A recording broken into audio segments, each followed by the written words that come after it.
परिणाम। अपने साथियों की बातें सुन सुनकर विवेक की उलझन बढ़ती ही जा रही थी। उसकी समझ में नहीं आ रहा था कि वह किसकी बात माने और क्या करे। वैसे सच पूछो तो उसे कुछ घबराहट भी हो रही थी।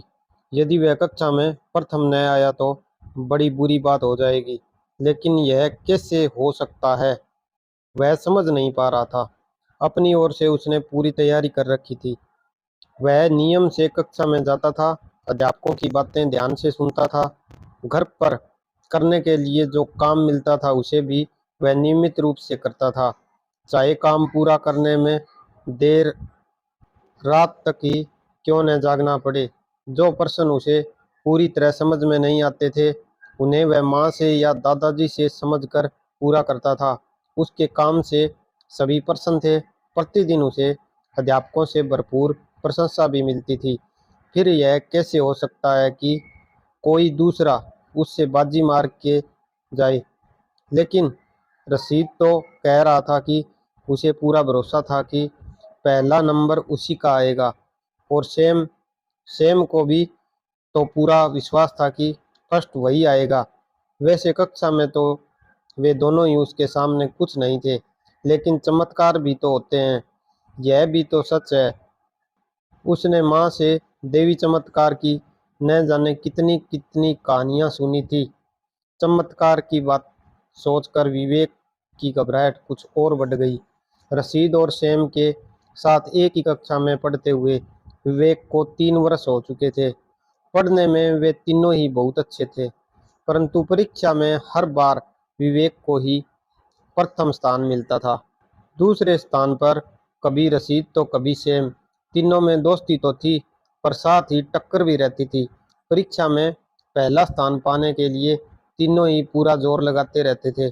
लेकिन इस बार बात केवल पढ़ाई लिखाई तक ही सीमित नहीं थी।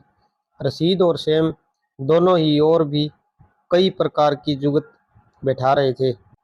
एक दिन रशीद ने अपनी कमीज की बाईं बाहें ऊपर तक लपेटकर वहां बंधा हुआ एक ताबीज दिखाया और बताया कि उसके अब्बा किसी पहुंचे हुए फकीर से लेकर आए थे। फकीर बाबा का दावा था कि उसे पहनने से जीत रशीद की ही होगी, चाहे दूसरा लड़का कितना भी तेज क्यों न हो।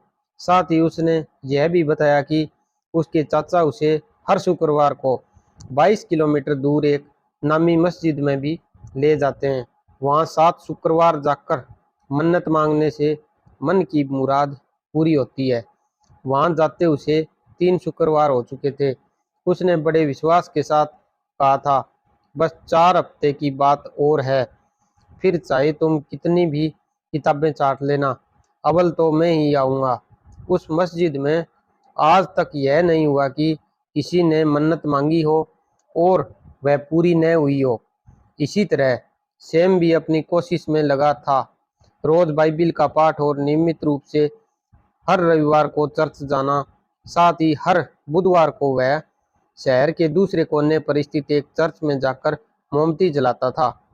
लोगों का कहना था कि वहां मोमबत्ती जलाकर प्रार्थना करने से जो मांगो वह मिल जाता है। वह बड़े विश्वास के साथ विवेक से कहता था, अब की जो चाहे करके देख लेना, फर्स्ट तो मैं ही आऊँगा। एक बार तो उसके सामने रशीद और सैम में झगड़ा होते होते भी रह गया। रशीद का कहना था कि उसके फकीर बाबा का ताबीज हरगिज गलत नहीं हो सकता, और सैम का कहना था कि उस चर्च में ही की गई प्रार्थना तो कभी खाली गई ही नहीं। विवेक ने एक बार धीरे से तर्क भी किया कि परीक्षा में अच्छे अंक पाने के लिए तो मेहनत करनी होती है। ताबीज बांधने से या मोमबत्ती जलाने से अच्छे अंक कैसे मिल जाएंगे। मैं खूब मेहनत से पढ़ूंगा तो तुम फर्स्ट कैसे आ जाओगे। सैम ने कहा, अरे चमत्कार भी तो होते हैं, नहीं होते क्या।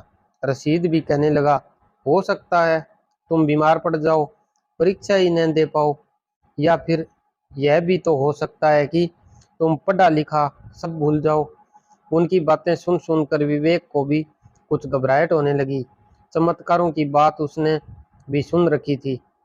कहीं वह बीमार पड़ गया था या उसका एक्सीडेंट हो गया तो क्या होगा?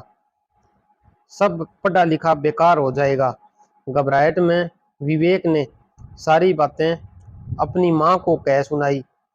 उसकी माँ ने प्यार से उसके सर पर हाथ फेरते हुए कहा, कुछ नहीं होगा मेरे लाल को, मैं कल से ही तेरे लिए व्रत रखूंगी, तुम घबरा मत। और फिर हमारे यहाँ भी मंदिरों की कोई कमी नहीं है। हम लोग बड़े महादेव जी के मंदिर में जाएंगे। पास ही बैठे हुए उसके मामा जी ने कहा, वहाँ जल चढ़ाने से सारे संकट दूर होते हैं और मन की हर इच्छा पूरी होती है। तभी उन लोगों की बातें सुनकर विवेक के पिताजी उधर आ गए। उन्होंने सबकी बातें विस्तार से सुनकर कहा, विवेक बेटे, बस भगवान में विश्वास रखकर पूरी मनोयोग से अपनी पढ़ाई करते रहो। जो होगा वह ठीक होगा। भगवान तो न्याय करता है। वह क्या किसी की पूजा से या उसके रोने गिड़गिड़ाने से अपना न्याय बदल देगा? ताबीज बांधने, जल चढ़ाने या मोमबत्ती जलाने से वह बेईमान और कामचोर को फायदा नहीं पहुंचाएगा तथा मेहनती और ईमानदार को नुकसान भी नहीं पहुंचने देगा। वह तो हमेशा न्याय ही करेगा, सच्चाई, मेहनत और ईमानदारी का ही साथ देगा।